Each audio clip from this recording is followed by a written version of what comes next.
Welcome. In front of me is a Xiaomi Redmi 15C, and I'll be going over unboxing along with a quick look at the device and also its specifications.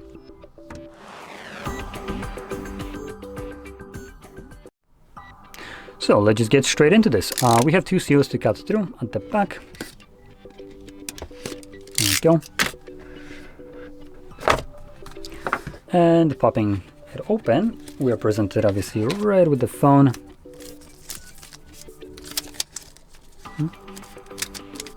Oh, can you like slide down? Okay, I guess not. Okay, there we go. Now below here we have this annoying kind of one piece for everything. So we have a cable, type A to type C. We have paperwork, and we have our silicone case. Now this will go back in here and move all that crap out of the way. And we're now left only with the phone and the accessories that actually matter. Let's put it up. And while it's booting up, I'm going to start talking about the display.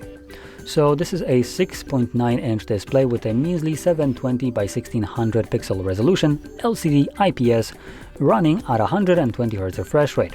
It boasts an 84.3% screen to body ratio and a pixel density of 254 pixels per inch, covered with a Corning Gorilla Glass 3. It also comes with a pre-applied screen protector, which you can kind of see it right here, the bezel of it. So yeah, a pre-applied screen protector. And that's basically everything for the display.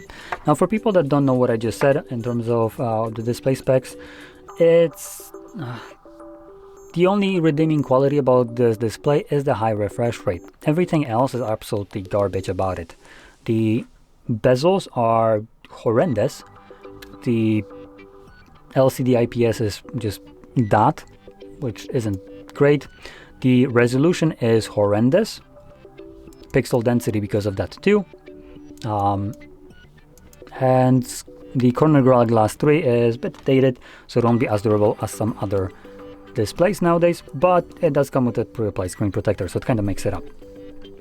So anyway, moving on to the cameras, it looks like we have dual camera setup, though I'm kind of skeptical if one of them can be called a camera. And it looks like the main sensor is a 50 megapixel f1.8 aperture 28mm wide lens. That'll be the top one. And QVGA f3.0. I'm not even sure if this is a camera, to be completely honest. Whatever it is, GSM Arena, which is what I'm getting this information from, didn't even bother specifying it, so I can probably tell you it's not even worth your time to consider this as a functional camera. Now with at least the 50 megapixel, you can record videos only at 1080p up to 30 frames, which is pretty low. Then at the front we have a 8 megapixel f2.0 aperture wide sensor that does the same thing, 1080p 30 frames. Okay, so now let's move over to the internals. This phone is a bit chunky. It's actually bigger than you would expect from Xiaomi. Like this is a chunkers. For example, this is a S25, the small one, and you can see it's tiny in comparison. So this is a unit. So not only is it big as in a wide and tall, it's also thick and a bit heavy. Now here we are housing a 6000 mAh battery, which for the size of this phone, I would say it's on a low end. There are phones like the Z70 Ultra from ZTE, which, or maybe not even, sorry, the Red Magic 10 Pro, which pack a 7000 something mAh battery in a phone that is about the same kind of size as this one, which means it's huge. But it's just going to be a bit better than this in almost every way. Also more expensive, but I don't want to take away from the battery right here, because it is a 6000 milliamps, which would imply that they are most likely using a silicon carbon battery, though I'm not 100% certain about it because it's not listed if that's the case.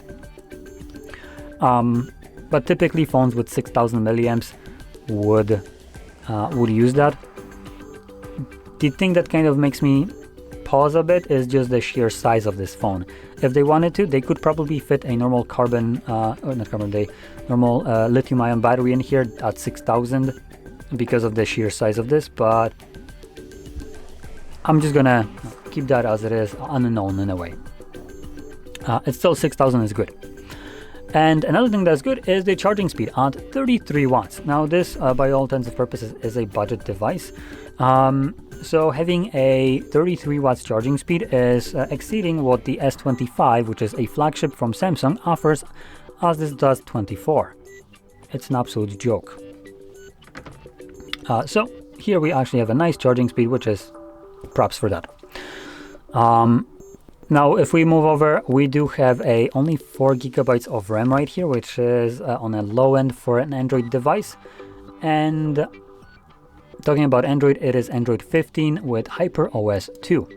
Now, the last thing that I can't seem to see right here on GSM Arena is the processor in here. So I will be trying to find that information right now. And we have a Helio G81 Ultra processor in here. And the device costs about $125 including tax. That is I'm converting it from where I live, which is Polish zloty. So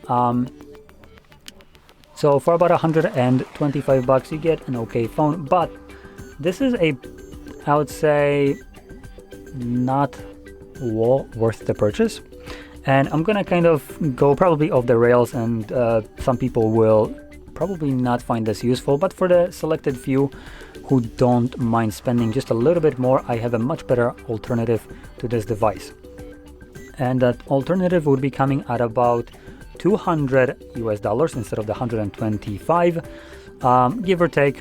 It could actually be cheaper, as I noticed that sometimes they were selling at $170, $180. That would be the Nothing CMF Phone 1 or 2 Pro, depending on how much you want to spend. The 1 is obviously the first generation, 2 Pro is the second version of it. Retail, they are the same price. If they're the same in your region, then go for the 2 Pro. Obviously, it's going to be better. But if you can get the 1 at a closer price to this one, then go for that one. Now, that device will completely blast this one out of the water. There is like no competition between these two phones. It's like comparing a Nokia 3310 to I guess a Samsung probably would be a good comparison, but I'm not sure which one is better, to be honest, because Nokia is indestructible. But in terms of performance, we have much different performances, and the Nothing phone will offer way faster processor, more RAM, more storage, better cameras, much better display, more user repairable friendly build, as it literally can be taken apart by you. You don't need a heat gun to do that. So it offers better everything all throughout. The only difference is it won't have 6,000 mAh battery like this one does. It will have 5,000. So step down, but charging speed is still the same, and it's still a pretty good battery size. As a sacrifice for what you get more, I would recommend that any day of ever. So I don't recommend low-end devices like these because they are generally super slow, and as a daily usage, it gets very annoying where your applications just sluggishly needs to open, and you're just waiting there for them to do things. Taking photos is usually a hassle because you press that shutter button and it doesn't want to take a photo. So I recommend, at least at this price range, saving up and getting that, for instance, that CMF phone, as it's going to be a just insanely better device. And this is not sponsored or anything, it is just my personal take. I believe these devices are just amazing. For the price that they cost, they are just massive upgrades to anything that you can offer. And for $200 even at retail, the performance that they offer is equivalent to device up to 500 and up even. So yeah, I highly recommend that device as it's just a reigning king at low, mid-range, almost up to the high-end devices. Anyway, with that being said, hopefully you found this very helpful, and if you did, don't forget to smash like, subscribe, and thanks for watching.